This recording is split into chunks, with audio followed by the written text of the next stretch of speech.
right now on 5 on Your Side at 10. From Foley to The Voice. Tonight, Ruby Leigh takes a break from rehearsals in L.A. and drops a major hint to 5 on Your Side about her finale performance. Right now, we're almost at the peak of the Gemini meteor shower. Why most of us have a great opportunity to see those meteors tonight. Our top story, a 15-year-old charged with murder, accused of killing a woman in front of her teenage daughter. Tonight, a father and grandfather's demands for justice. He should pay a similar price. Good evening, I'm Mike Bush. Kelly Jackson has the night off. Kay Johnson was killed back in January during an attempted carjacking outside her South St. Louis home. Our Robert Townsend talked with her father just hours ago, and Robert joins us live outside the juvenile detention facility where the teen suspect is being held. Robert.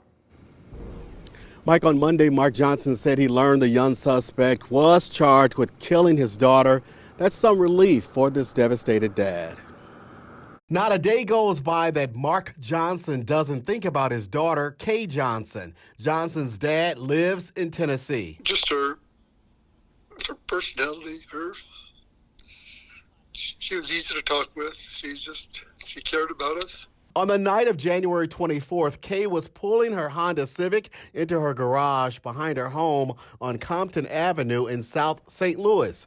Court documents reveal 15-year-old Deshaun Harris and 2 others suddenly pulled up in a stolen car parked behind Johnson's vehicle and jumped out with guns. Prosecutors say the suspects ordered Johnson to get out, but when she refused, they say Harris fired a shot into her car, hitting Kay in her face, killing her. We just received a call in the evening from her ex-husband. A heartbreaking call they received 11 months ago still grips the hearts of Kay's parents, 2 siblings, and entire family. It really hit your heart.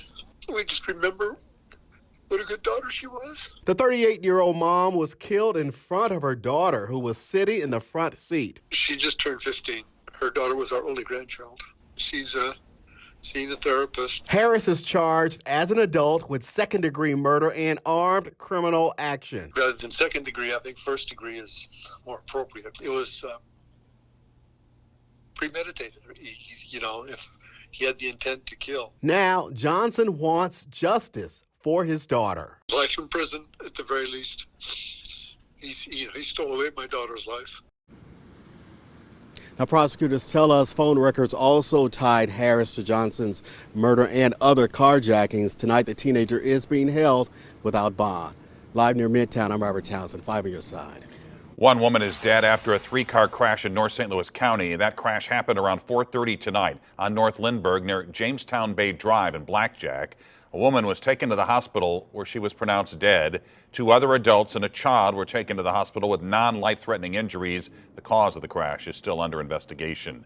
Tonight, a budget battle in St. Louis County has turned into a war of semantics. County Executive Sam Page says the budget the council passed last night cuts $14 million from his proposal. But some council members argue some departments and programs are simply not getting an increase in spending. 5 on Your Side's Laura Barczewski spoke with one department that says it will actually see significant budget cuts. Laura? Mike, the St. Louis County Public Administrator tells me they only asked for a small increase in their budget, and instead they got a budget cut with an increasing caseload as they try to help the most vulnerable people who have no one else to turn to. Tucked away in the St. Louis County Courts building is this small 5th-floor office where St. Louis County Public Administrator Tim Weeks and his team of 9 others care for about 713 estates and the people attached to them across the entire county. When we start to get involved, that's when a nursing home or a hospital or a family member will petition the court and ask for the appointment of a guardian conservator. And if there's nobody available to do that, or there's nobody able or willing, and the court makes that finding, then my office is appointed as the guardian of last resort, essentially. Weeks says he and his staff do a lot for the people in their care, including enrolling them in benefits, finding them a facility or group home to live in, making medical decisions, and even liquidating their assets. And we will go in the house and we'll take inventory and collect any and all valuable assets in that home. Attorney John Chalice, who has worked in guardianship and conservatorship cases for 20 years, says for a long time it was elderly people who needed this type of care. Now the number of cases is going up and the people in need are going down in age. We've seen an incredible rise over the last 10 to 15 years of younger adults needing guardianships and conservatorships because of mental health reasons, or other concerns that may exist. Because of the increase in cases, Weeks proposed a small 2% budget increase to the county, and nearly 90% of that was for personnel costs. The council responded with a 10% cut, which he says could mean layoffs. That if we don't have enough staff to act quickly and act appropriately and find placement for these folks and obtain the benefits that they need, we're going to be in trouble. Weeks says for now it will be business as usual, but he'll be going back to the county council in the second quarter to ask for the funding they need to remain fully staffed. A St. Louis jury has found a man guilty of raping a 12-year-old girl at a children's sleepover. It took the jury only 40 minutes to convict Devin LaSalle Hughes of first-degree statutory rape. The crime happened back in January 2021 at the Home-to-Home Suites on South Taylor near the Central West End. Hughes will be sentenced in February. He could face life in prison. Tonight, the U.S. Senate passed a new defense bill. It includes a short-term extension to the Foreign Intelligence Surveillance, or FISA Act. The bill also provides the largest raise for service members in more than 20 years. But the bill stripped funding for victims exposed to radiation from the government's nuclear waste. It would have provided compensation for tens of thousands of Americans exposed to the government's radioactive material, including those exposed to waste in Coldwater Creek and the Westlake landfill. Senator Josh Hawley of Missouri, who championed that provision, released a statement saying, "It's nothing to celebrate. Defense contractors get paid billions, while Missourians, poisoned by their government, get nothing. It's a travesty."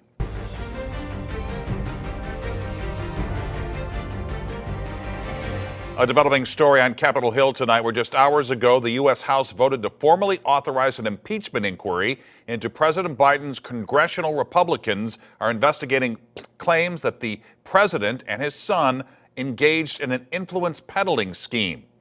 The vote comes on the same day Hunter Biden was on Capitol Hill demanding to testify in public, not behind closed doors like Republicans are demanding. Alice Barr has the latest from Washington. House Republicans making it official tonight, formally authorizing an impeachment inquiry into President Biden. All Democrats voted against the measure. All Republicans voted for it. The resolution is adopted.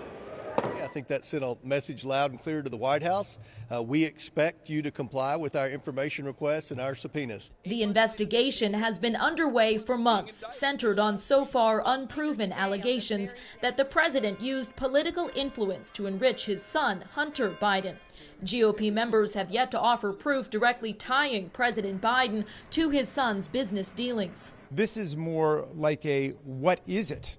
Not a whodunit. We don't know what the crime is. House Republicans argue that a formal impeachment inquiry will strengthen their access to more documents and testimony.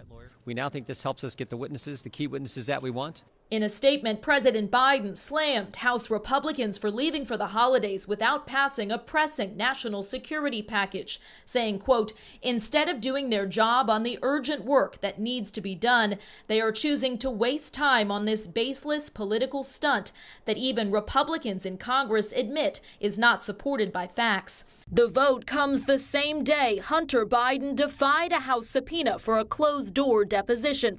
He came to Capitol Hill offering again to testify publicly. I'm here today to make sure that the House committee's illegitimate investigations of my family do not proceed on distortions, manipulated evidence, and lies. House Republicans say they'll move to hold Hunter Biden in contempt of Congress. Mr. President, should your son have defied the subpoena? President Biden has firmly denied wrongdoing while standing by his son. The impeachment investigation comes as President Biden faces an already tough 2024 re-election bid marked by lagging poll numbers and crises around the world. From Capitol Hill, Alice Barr, NBC News. Republican Congresswoman Mary Miller of Illinois says she voted in favor of the inquiry, saying, quote, "The American people deserve to know why the Biden family was paid millions by foreign entities and why Biden lied about it for years," close quote. No Democrats who represent local districts have commented on the vote. The Christmas lights at House Springs Park are dark tonight thanks to some Grinches. Overnight, vandals slashed several inflatables and threw other decorations into the pond. They even stole some extension cords. If you know who may be responsible, you're asked to call the Jefferson County Sheriff's Office. Well, Ruby Leigh is gearing up for next week's finale of NBC's The Voice. The youngest singer in the competition advanced to the top 5 last night. The 16-year-old yodeling sensation from small-town Foley, Missouri, took a break from rehearsals today to talk with 5 on Your Side.